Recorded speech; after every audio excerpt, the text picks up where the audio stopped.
Hi hello ನಮಸ್ಕಾರ ಎಲ್ಲರಿಗೂ ಇಂದಿನ ಈ ಸಂಚಿಕೆಗೆ ಪ್ರೀತಿಯ ಸುಸ್ವಾಗತ. Welcome to all. ಇಂದಿನ ಈ ಸಂಚಿಕೆಯಲ್ಲಿ ನಾವೇನು ಒಳ ಮೀಸಲಾತಿಯ ಮಸೂದೆ ಏನು ಅಂಗೀಕಾರ ಆಗಿದೆಯೋ ಆ ಅಂಗೀಕಾರಕ್ಕೆ ಸಂಬಂಧಪಟ್ಟಂತೆ ನಾವು ಮಾತಾಡೋಣ ಇವತ್ತು.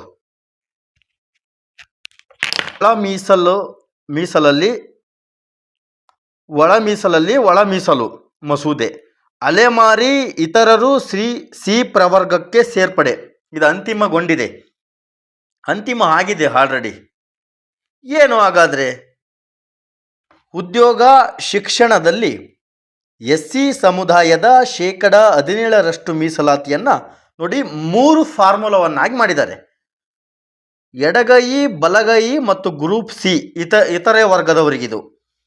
ಫಾರ್ಮುಲಾ ಅಡಿ ಒಳ ಮೀಸಲಾತಿಯನ್ನು ಜಾರಿಯ ವಿಧೇಯಕವನ್ನು ವಿಧಾನಸಭೆಯಲ್ಲಿ ಮಂಡಿಸಲಾಗಿದೆ.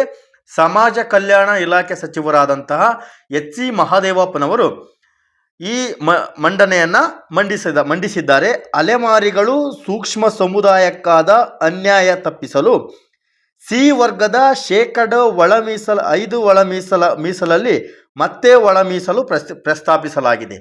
ನೋಡಿ, ಅಲೆಮಾರಿ ಮತ್ತು ಸೂಕ್ಷ್ಮ ವರ್ಗದವರಿಗೆ ಸಮುದಾಯಕ್ಕೆ ಪ್ರವರ್ಗ ಸಿ ಏನಿದೆಯೋ ಅದರಲ್ಲಿ ಅವರಿಗೆ ಕೊಡೋಣ ಅಂತೇಳಿ ಚರ್ಚೆ ಮಾಡಲಾಗಿದೆ. ಅದಕ್ಕೆ ಸಂಬಂಧಪಟ್ಟಂತಹ ಅಧ್ಯಕ್ಷರು ಒಂದು ಹೇಳಿಕೆಯನ್ನು ಪ್ರಜಾವಾಣಿ ಪತ್ರಿಕೆಯಲ್ಲಿ ಇವತ್ತು ಹೇಳಿಕೆಯನ್ನು ಕೊಟ್ಟಿದ್ದಾರೆ. ಏನದು ಹೇಳಿಕೆ ಅಂತ ನೋಡೋಣ. ಅಲೆಮಾರಿಗಳಿಗೆ ಮತ್ತೆ ನಯವಂಚನೆ ಅಂತೇಳಿ ಒಂದು ಟಾಪಿಕ್ ಬಂತು. ಏನು ಹಾಗಾದರೆ ಪ್ರಜಾವಾಣಿ ವಾರ್ತೆಯಲ್ಲಿ ಪರಿಶಿಷ್ಟ ಜಾತಿಗಳ ಗುಂಪಿನಲ್ಲಿ ಅಸ್ಪೃಶ್ಯ ಅಲೆಮಾರಿ ಸಮುದಾಯಗಳು ಇತರೆ ಜಾತಿಗಳಿಗಿಂತ ಸಾಪೇಕ್ಷವಾಗಿ ಹೆಚ್ಚು ಹಿಂದುಳಿದಿದ್ದಾರೆ. ನೋಡಿ, ಗ್ರೂಪ್ ಸಿಯಲ್ಲಿ ಲಂಬಾಣಿ, ಕೊರಚ, ಬೋವಿ ಇನ್ನು ಉಳಿದಂತಹ ಸಮುದಾಯಕ್ಕಿಂತ ನಾವು ಅಲೆಮಾರಿಗಳು ಬಹಳ ಹಿಂದುಳಿದಿದ್ದೇವೆ ಎನ್ನುವುದನ್ನೇ ತಾತ್ವಿಕವಾಗಿ ನಿರಾಕರಿಸುವುದರ ಮೂಲಕ 1% ಮೀಸಲಾತಿ ನಿರಾಕರಣೆಗಿಂತಲೂ ದೊಡ್ಡ ನಯವಂಚನೆಯನ್ನು ಸರ್ಕಾರ ಮಾಡಿದೆ ಎಂದು ಹಿಂದುಳಿದ ವರ್ಗಗಳ ಆಯೋಗದ ಮಾಜಿ ಅಧ್ಯಕ್ಷ CS ದ್ವಾರಕನಾಥ್ ದೂರನ್ನು ಮಾಡಿದ್ದಾರೆ. ನಮಗೆ ಅನ್ಯಾಯ ಆಗಿದೆ, ನಮಗೆ ವಂಚನೆ ಆಗಿದೆ ಅಂತ ಹೇಳಿದ್ದಾರೆ. ಲಭ್ಯ ಅಂಕಿ ಅಂಶಗಳ ಆಧಾರದ ಮೇಲೆ ನಾಗಮೋಹನ್ ದಾಸ್ ಆಯೋಗ ಪರಿಶಿಷ್ಟ ಜಾತಿಗಳಲ್ಲಿನ ಅಸ್ಪೃಶ್ಯ ಮತ್ತು ಸ್ಪರ್ಶ ಜಾತಿಗಳಿಗೆ ಮೀಸಲಾತಿ ಹಂಚಿಕೆ ಸಂಬಂಧ ವರದಿ ನೀಡಿತ್ತು. ಆದರೆ ಸರ್ಕಾರ ಈ ಪ್ರಕಾರ ಮೀಸಲಾತಿ ನೀಡಲಿಲ್ಲ.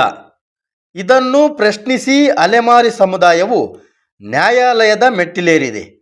ಆಯೋಗ ಅನುಸರಿಸಿದ ಮಾನದಂಡಗಳೇ ಮೂಲಭೂತವಾಗಿ ತಪ್ಪೆಂದು ಪರೋಕ್ಷವಾಗಿ ಸರ್ಕಾರ ವಾದಿಸಿದೆ. ಸರ್ಕಾರ ತಾನೇ ಮಾಡಿದ್ದ ಆಯೋಗವೊಂದರ ವರದಿಗೆ ತಾನೇ ವಿರುದ್ಧವಾಗಿ ವಾದಿಸಿರುವುದು ಇತಿಹಾಸದಲ್ಲೇ ಹಿಂದೆಂದೂ ಕಂಡ ದಾಖಲೆಗಳಿಲ್ಲ ಅಂತ ಹೇಳಿದ್ದಾರೆ. ನೋಡಿ, ಏನು ಇದ್ರ ಅರ್ಥ ಅಂತಂದರೆ, ನಾಗಮೋಹನ್ ದಾಸ್ ಆಯೋಗದಲ್ಲಿ 5 ಗುಂಪುಗಳಾಗಿ ಮಾಡಿತ್ತು.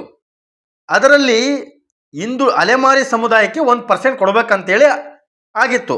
ಆದರೆ ಸರ್ಕಾರ ಅದಕ್ಕೆ ವಿರುದ್ಧವಾಗಿದೆ ಅಂತೇಳಿ ಮಾಜಿ ಅಧ್ಯಕ್ಷ CS ದ್ವಾರಕನಾಥ್ ಅವರು ಹೇಳಿದರು.